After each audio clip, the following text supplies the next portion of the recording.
오늘 욥기서 15장 1절에서 16절 말씀을 가지고 헛된 지식, 무익한 말이라는 제목으로 함께 말씀을 살펴보려고 합니다.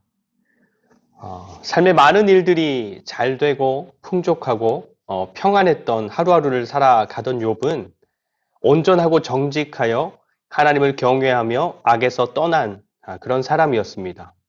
그래서 당시에 그보다 더 하나님을 기쁘시게 하는 사람이 없었고 그보다 더 사람들에게서도 칭찬받고 또 인정받는 사람이 없었습니다. 근데 우리가 영화나 드라마를 보다 보면 주인공들이 막 잘 되고 즐겁고 행복하면 뭔가 큰일이 곧 일어날 것 같은 불안감이 슬금슬금 올라오고 아니나 다를까 곧장 엄청난 일이 벌어지잖아요. 그런데 욥도 그랬습니다. 모든 것이 이보다 더 완벽할 수 없다 할 만한 삶을 살고 있었는데 어느 날 갑자기 그 모든 것이 깨지고 그 모든 것을 잃어버린 것입니다.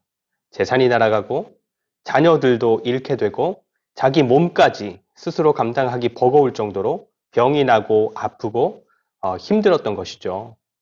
그런데 그렇게 가진 것들을 전부 잃게 되고 자녀들도 잃게 되고 자기 몸까지 병이 나서 아프게 되니까 너무너무 힘들죠. 그런데 그런 것들보다 더 힘들게 하고 답답하게 하고 아프게 했던 것은 자기가 믿고 있는 하나님이 감각되지 않는다라는 것이었습니다.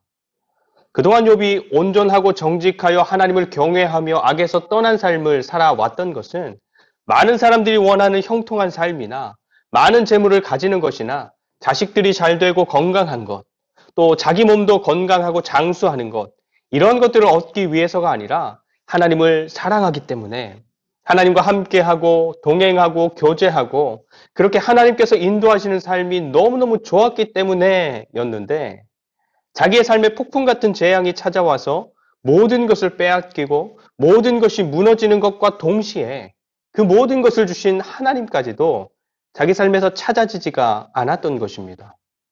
어제까지만 해도 삶의 모든 것을 주신 그 하나님과의 관계가 너무너무 좋았는데 하루아침에 하나님께서 당신께서 후하게 베푸셨던 모든 것들을 거두어 가시고 또 그분의 모습까지 감추시니까 도대체가 이 삶을, 이 하나님을 이해할 수가 없었던 것입니다. 그런데 그렇게 이해할 수 없는 삶의 고난을 겪고 있던 욥에게 세 명의 친구가 위로하러 찾아옵니다. 엘리바스, 빌다, 소발, 그렇죠? 처음에는 욥을 향해서 무슨 말을 해야 할지 몰라서 그냥 옆에 앉아있기만 했지만 욥이 자기한테 일어난 일이 이것 때문도 아니고 저것 때문도 아니고 그러면 좀 더 거슬러 올라가서 그럼 저것 때문인가? 그것도 아니고 그러면 조금 더 거슬러 올라가서 그러면 그때 그것 때문인가?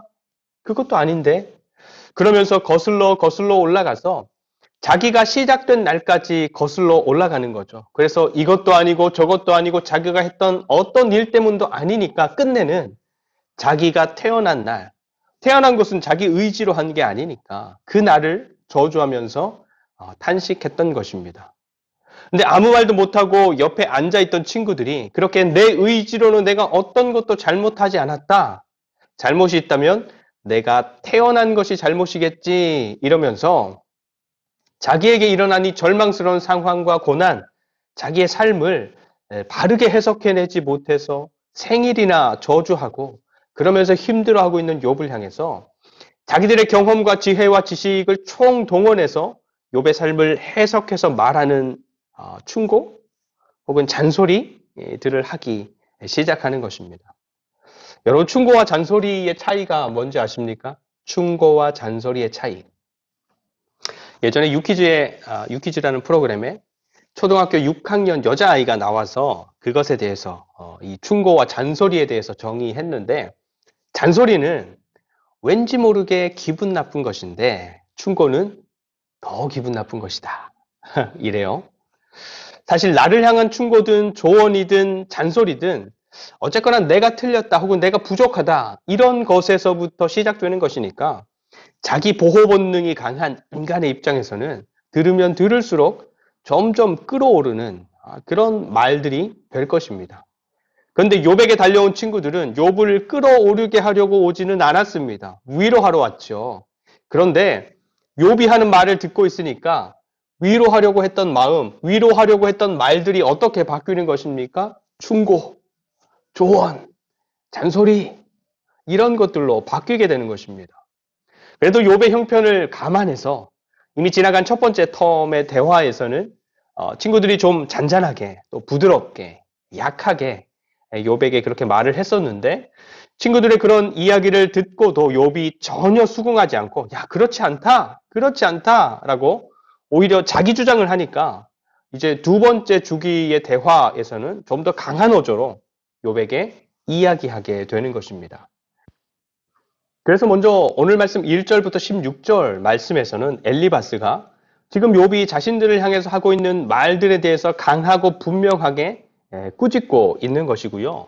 오늘 살펴보지는 않겠지만 이어지는 17절부터 마지막 35절까지 말씀에서는 악인들이 악한 사람들이 그 삶에서 겪게 되는 여러 가지 불행들을 생생하게 묘사하는 것인데 그래서 말하고 싶은 게 뭐냐 하면 봐라. 지금 너의 삶이 내가 방금 말한 악인들이 결국에 당하게 되는 그런 삶의 모습이 아니냐. 너는 분명히 악인들처럼 죄를 지은 거야. 뭐 직접적으로 그렇게 말하지는 않지만 말하는 내용의 흐름이 그렇게 넌지시 이야기하고 있는 것입니다. 그러면 엘리바스가 하는 주장들을 한번 살펴보겠습니다. 1절부터 3절 말씀인데요. 1절부터 3절 대만 사람 엘리바스가 대답하여 이르되 지혜로운 자가 어찌 헛된 지식으로 대답하겠느냐 어찌 동풍을 그의 복부에 채우겠느냐 어찌 도움이 되지 않는 이야기 무익한 말로 변론하겠느냐 아멘. 엘리바스는 욥이 지금껏 자기 친구들을 향해서 했던 이야기들을 어떤 말들이라고 여기는 것입니까? 지금 여기에서 헛된 지식이다. 그죠? 동풍은 사막에서 불어오는 뜨거운 바람을 이야기하는 것인데 사람들에게 유익을 주는 바람이 아니라 그냥 뜨거운 바람, 불쾌한 바람입니다. 그래서 욥의 말들이 별로 쓸모없는 이야기들이다 하는 것입니다. 그리고 이어지는 도움이 되지 않는 이야기, 또 무익한 말 이것들도 비슷한 의미들이지요.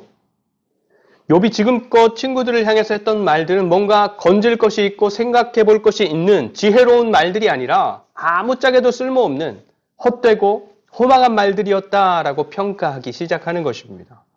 그리고 이어지는 4절 참으로 내가 하나님 경외하는 일을 그만두어 하나님 앞에 묵도하기를 그치게 하는구나.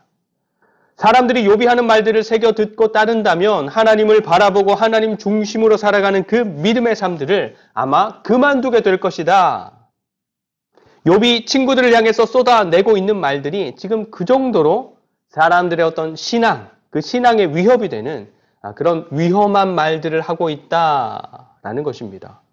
왜 그렇게 말하냐 하면 욥이 친구들을 향해서 계속해서 주장하는 바가 뭐였습니까? 나는 지금 이런 고난, 이런 징계를 당할 만한 하나님 보시기에 합당하지 않은 삶을 절대로 살지 않았다. 나는 늘 온전하고 정직하여 하나님을 경외하며 악에서 떠난 삶을 살기 위해서 애를 썼고 또 그렇게 살았다. 그런데도 이런 고난과 징계를 당하고 있는 것이다. 라는 단순하게 말하면 지금 내 삶에는 인과관계를 전혀 인정할 수 없는 일이 이해할 수 없는 일이 벌어지고 있는 것이다 라는 주장을 계속 해오고 있는 것입니다. 그래서 엘리바스의 이런 평가는 쉽게 말하면 이것입니다. 삶이라는 것이 덕스러운 것들을 뿌려서 복스러운 열매를 거두는 것이 아니라면 누가 덕을 끼치는 삶을 살려고 하겠는가? 더불어서 삶이 그렇게 악한 것들을 뿌려도 저주의 열매를 거두지 않는다면 누가 자기 행동을 절제하고 좀 조심스럽게 하려고 하겠는가? 그리고 그렇게 하나님 안에서 살아간 우리의 삶이 복과 고난, 고통 이런 것들을 예측하거나 설명하지 못하는 삶이라면 도덕이나 종교가 무슨 의미가 있겠는가? 그렇기 때문에 욥이 하는 말들은 욥의 생각들은 하나님을 신앙하는 삶에 있어서 위험하다라는 평가를 하고 있는 것입니다. 그리고 이어지는 5절과 6절 내 죄악이 내 입을 가르치나니 내가 간사한 자의 혀를 좋아하는구나. 너를 정죄한 것은 내가 아니요 내 입이라. 내 입술이 내게 불리하게 증언하느니라. 아멘. 내가 간사한 자의 혀를 좋아한다. 이 말은 어떻게 들리십니까? 너 참 간사한 말들을 많이 하는구나. 이렇게 들리십니까? 욥이 하는 말들이 바르지 않고 꾀가 많고 다른 사람들을 속이는 그런 말이다 라는 것이죠. 그래서 그냥 들으면 바른 것 같고 또 위해 주는 것 같고 유익한 것 같지만 사실은 틀린 것이고 이기적인 것이고 해가 되는 말이다 라는 것입니다. 왜 이렇게 말하냐 하면 엘리바스를 비롯해서 욥의 친구들은 욥이 당하고 있는 지금 이 재앙과 고난은 반드시 그 원인이 있다라는 것입니다. 그래서 이것은 하나님의 징계이고 욥이 징계를 당하는 것은 죄를 지었기 때문이다. 그런데 욥은 나는 죄를 짓지 않았어. 그런데도 이런 고난을 겪고 있는 거야. 부당한 고난이지. 이렇게 얘기한단 말이죠. 그래서 엘리바스가 욥을 향해서 간사하다 하는 것입니다. 엘리바스가 생각하기로는 저거 분명히 자기가 죄를 지었다는 걸 알고 있을 텐데 그걸 덮고 있으니까. 그래서 죄인으로 드러나는 걸 피하고 싶으니까 저렇게 어이없는 주장을 하는 거다. 하나님께서 통치하시는데 어떻게 부당한 고난이라는 게 있을 수 있겠는가? 그 말들이, 그 태도가 너무너무 간사하다 하는 것입니다. 그리고 7절에 10절 네가 제일 먼저 난 사람이냐? 산들이 있기 전에 내가 출생하였느냐? 하나님의 오묘하심을 내가 들었느냐? 지혜를 홀로 가졌느냐? 내가 아는 것을 우리가 알지 못하는 것이 무엇이냐? 내가 깨달은 것을 우리가 소유하지 못한 것이 무엇이냐? 우리 중에는 머리가 흰 사람도 있고 연로한 사람도 있고 내 아버지보다 나이가 많은 사람도 있느니라. 아멘. 지금 이 말은 욥에 대해서 어떻게 이야기하고 있는 것 같습니까? 너 참 오만하다, 오만하다. 그 말하는 게 잘난 체 하는 것 같고 건방지고 방자하다. 혼자만 아는 것처럼 자기가 제일 잘 아는 것처럼 그래서 다른 사람들의 말을 듣지 않고 무시하면서 자기 생각만 옳다고 주장하는 오만함을 보이고 있다 말하는 것입니다. 이전에 엘리바스가 욥에게 말한 게 4장, 앞에 4장 말씀인데 그때에 비하면 정말로 강한 어조로 공격적인 단어들로 욥에게 충고하고 있는 것입니다. 그만큼 자기가 보고 느끼기에 욥이 막무가내인 것 같고 대책 없어 보였던 것이고 또 전혀 지혜롭지 못한 말들을 막 하고 있고 또 그런 태도를 보이고 있다라고 여겼던 것입니다. 그래서 지금까지 이렇게 이성적으로 하나하나 반박하다가 자기도 막 얘기하다 보니까 갑자기 막 이렇게 감정적으로 끌어올랐나 봐요. 그래서 11절 하나님의 위로와 은밀하게 하시는 말씀이 네게 작은 것이냐? 어찌하여 내 마음이 불만스러워하며 내 눈을 번뜩거리며 내 영이 하나님께 분노를 터뜨리며 내 입을 올리느냐? 그죠? 한마디로 우리가 하는 말에 대응하는 너의 그런 태도가 나는 참 불쾌하다는 것입니다. 불쾌하다. 사실 욥의 친구들은 욥에게 큰일이 생겼대라는 이야기를 듣고 욥을 위로하기 위해서, 그렇죠? 위로하기 위해서 멀리서 서로 약속하고 한 걸음에 달려온 것 아닙니까? 그런데 욥이 지금 친구들이 자기를 위해서 해주는 말들을 귓등으로도 안 듣고 있으니까 오히려 그런 친구들의 열심과 조언과 충고들을 야 틀렸어, 너희들 틀렸어, 틀린 것이라고 판단하고 있으니까 말을 하다가 자기도 모르게 열이 받아서 막 순간 올라온 감정으로 이야기하는 것입니다. 11절에 하나님의 위로와 은밀하게 하시는 말씀이라고 하는 것이 자기들, 친구들이 욥에게 해주는 말들을 이야기하고 있는 건데 지금 하나님께서 자기들을 통해서 욥을 위로하시고 욥에게 가장 필요한 말들을 해주고 있는 것인데 너 지금 그 태도가 뭐냐? 어디 마음에 불만스러운 감정을 품고 눈을 번뜩거리면서 거룩하신 하나님을 향해서 또 하나님의 위로와 충고를 전하고 있는 우리를 향해서 분노를 터뜨리며 말할 수 있는가? 너의 그런 말들, 너의 그런 태도들 정말 불쾌하다 하는 것입니다. 그렇지만 감정을 다 이렇게 추스르죠. 다시 감정을 추스르고 자기가 처음부터 욥에게 말했던 지점, 욥 스스로도 앞에 이제 9장에서 인정했던 지점으로 돌아가서 욥이 한 말들에 대한 자신의 평가 혹은 판단을 마무리하는데 14절에서 16절입니다. 14절에서 16절 사람이 어찌 깨끗하겠느냐? 여인에게서 난 자가 어찌 의롭겠느냐? 하나님은 거룩한 자들을 믿지 아니하시나니 하늘이라도 그가 보시기에 부정하거든 하물며 악을 저지르기를 물 마심같이 하는 가증하고 부패한 사람을 용납하시겠느냐? 아멘. 첫 번째 텀에서 엘리바스가 욥에게 했던 말, 4장, 앞에 4장이라 했죠. 4장 17절, 18절 말씀인데 누구도 부정할 수 없고 피해갈 수 없는 인간의 이 본질적인 속성에 대해서 말을 하는 겁니다. 하나님 앞에서 모든 인간은 본질상 부정하고 가증하고 부패하다. 너 역시도 그런 인간이기 때문에 너한테서 하나님께서 인정하실 만한 희망을 찾아낸다는 것은 절대로 있을 수 없는 일이다. 너도 인정했지 않느냐? 9장에서 인정했지 않느냐? 그러면서 욥을 향해서 좀 더 강하고 거칠게 그리고 단호하게 조언 혹은 충고 혹은 잔소리하는 이 두 번째 말의 전반부 이야기, 욥이 한 말들에 대한 평가를 엘리바스가 마무리하는 것입니다. 여러분, 우리가 하나님을 다 알 수 있을까요? 정말로 많은 지혜와 지식을 가진 사람이라면 또 세상의 그 어떤 사람보다 오랜 시간을 살면서 많은 경험들을 한 사람이라면 하나님을 다 이해할 수 있을까요? 다른 친구들도 마찬가지이지만 오늘 욥을 향해서 날선 공격을 쏟아내고 있는 이 엘리바스는 하나님도 알고 있고 하나님에 대해서도 말하고 있고 또 그분을 믿는 인간의 본질적인 속성에 대해서도 너무너무 정확하게 알고 있지만 정작 그 삶에 살아계신 하나님은 없는 것 같습니다. 그냥 이미 알고 있는 지식에 머물러 있고 배워왔던 전통에 머물러 있고 늘 하던 종교 생활에 머물러 있는 삶을 살아가는 것입니다. 그래서 욥과 하는 이 논쟁에서도 계속해서 하나님에게까지 갈 필요 없이 지식으로, 전통으로, 논쟁으로 답을 얻어보자 하는 것입니다. 그런데 욥은 그것으로는 안 된다. 그것으로는 내 상황을 설명할 수 없다. 그것으로는 하나님을 설명할 수 없어. 하나님을 만나야겠어. 그렇게 말하면서 친구들의 충고를 받아들이지 않는 것이지요. 그리고 욥이 계속해서 그렇게 나오니까 친구들은 점점 더 강하게 욥에게 이야기하는 상황들이 이어지게 되는 것입니다. 여러분들은 여러분들의 삶이 잘 설명이 되십니까? 삶에서 일어난 일들, 그래서 내가 마주하게 되는 일들, 또 경험하게 되는 사건들, 또 주변의 사람들, 이렇게 여러분들의 삶에서 보여지고 들려지고 경험되는 것들이 여러분들이 알고 있고 또 배워왔고 또 경험해왔던 것들로 전부 잘 설명되고 그래서 이해되고 그래서 굳이 하나님까지 찾을 필요야 이렇게 되는 삶이십니까? 우리가 하나님을 믿고 하나님께서 우리의 삶을 이끌어 가신다면 그럴 수 없습니다.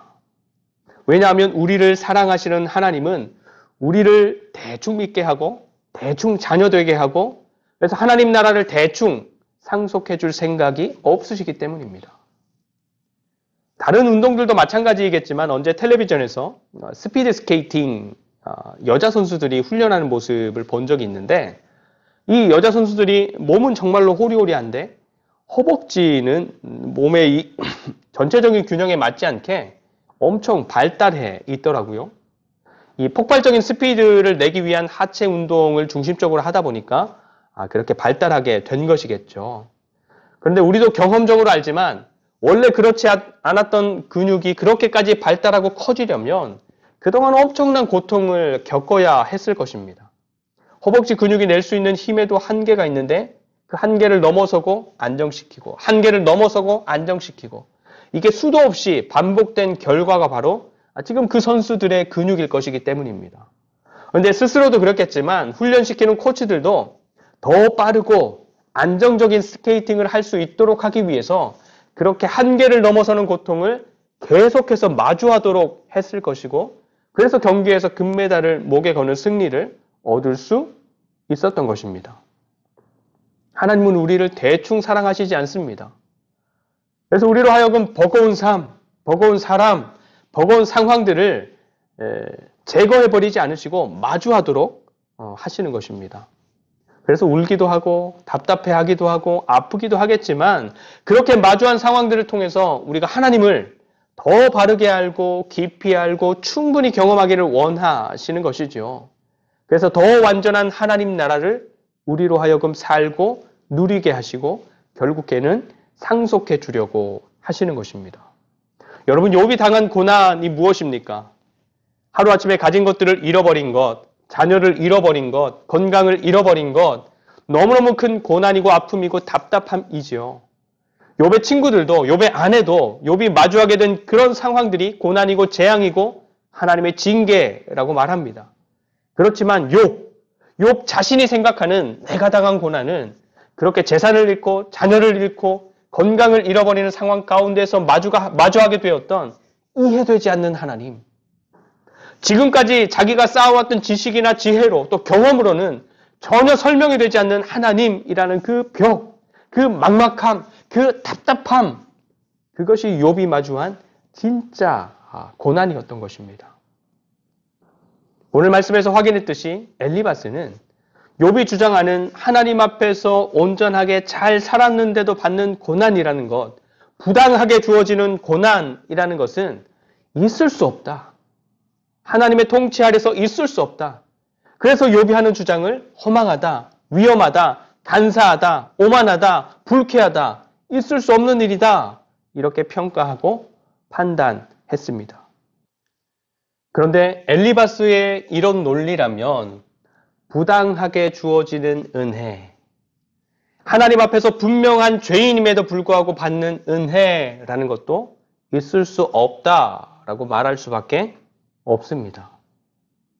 종교적인 사고방식, 율법에 매여 있는 사고방식으로는 우리를 향한 하나님의 사랑, 우리가 죄인 되었을 때에 증명하신 그 사랑, 은혜, 예수님께서 십자가를 통해서 이루신 일들을 죽었다 깨어나도 설명할 수 없는 것입니다. 여러분, 우리는 부당하게 주어진 은혜를 받은 사람들입니다.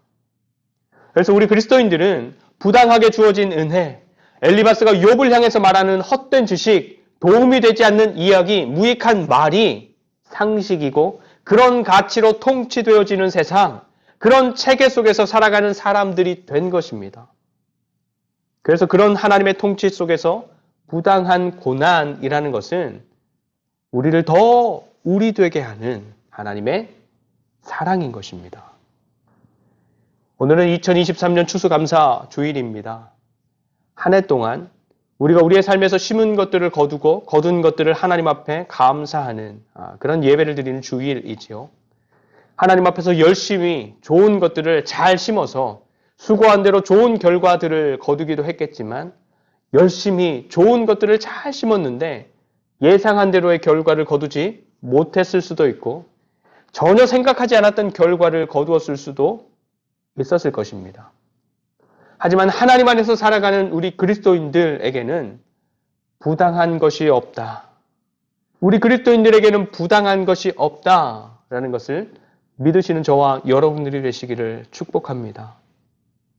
디모데전서 4장 4절, 하나님께서 지으신 모든 것이 선함에 감사함으로 받으면 버릴 것이 없나니.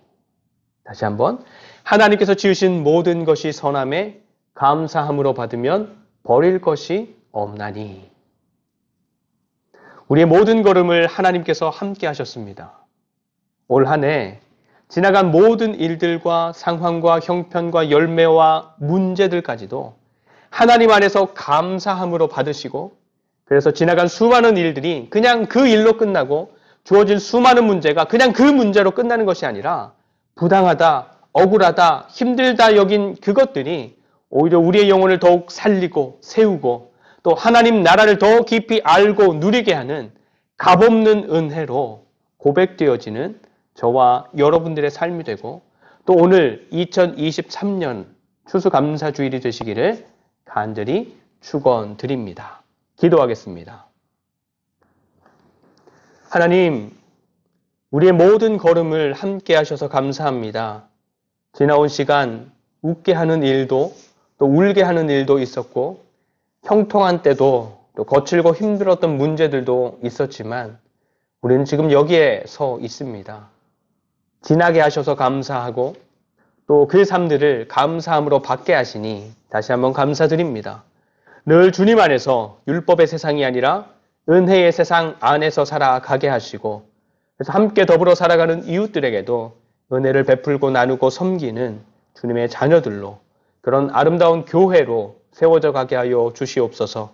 감사드리며 우리를 사랑하시는 예수 그리스도의 이름으로 간절히 축복하며 기도드립니다. 아멘.